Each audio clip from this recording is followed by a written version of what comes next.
We don't have the camera crew here all the time. Boom mic! Oh, I didn't even know it's the boom mic! I don't want us to have a shallow story, but I want us to have a story that we know we can really execute and deliver.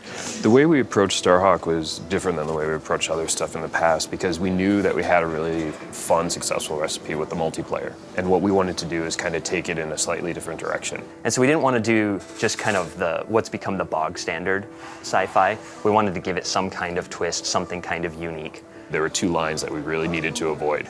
And one was the Space Marine line, and the other was the military line. We wanted to find something in the middle that felt like it could really stand out in that crowded market. And we ended up settling on Western because that seemed like an interesting mix of two genres.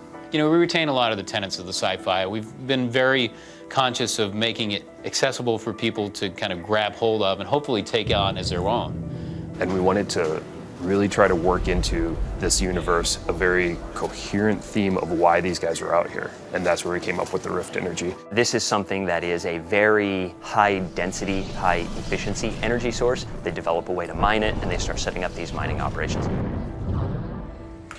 More and more people made the rush out to the frontier to try to seek fame and fortune. Unfortunately, life as a Rifter was fraught with peril and a lot less fame and a lot less fortune. It's only then that we discover that Rift Energy has that little dark side. If a human is directly exposed to it, it induces this transformation and they mutate. The Rift Energy permeates their body, their mind, and they end up becoming enraged, hell-bent to protect the Rifts from the Rifters. And that's one of the factions in our game, the Outcasts. And they form these roaming war bands that go from corner to corner in the frontier, all the distant colonies. And that's the backdrop against which our hero shows up. We wanted there to be a face, a character that in our now included single player campaign that would really connect with players. That's where our character Emmett Graves comes in. What was the question? The story that we're trying to tell is a smaller story set in a very vast universe. It's really a personal story about where our guy comes from and why is he the way he is. Emmett and Cutter, their gearman, basically travel in their dropship for many, many years throughout all the distant systems in the frontier. And they become rift salvagers. And so Emmett ended up being almost like a hired gun, like a gunslinger, protecting claims, going to colonies that were being attacked by outcast warbands. Heads up, you have a group of pissed off scabs coming down at the spires. And so Emmett and Cutter take their rift salvaging operation to protect White Sands, a small colony on the distant moon of Dust, from an outcast warband. And you are brought in to bring to justice this outlaw. Anybody that comes out here has a plan or a problem. I came back with both.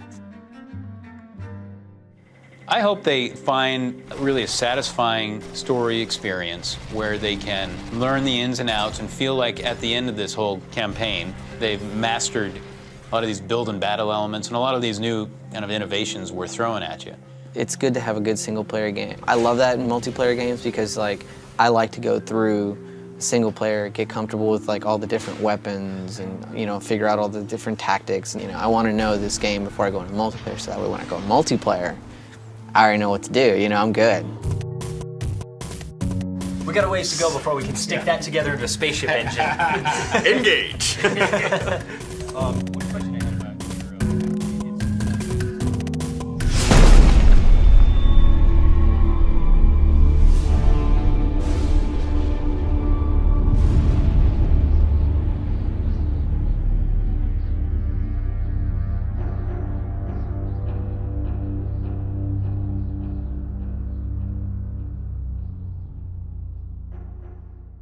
PlayStation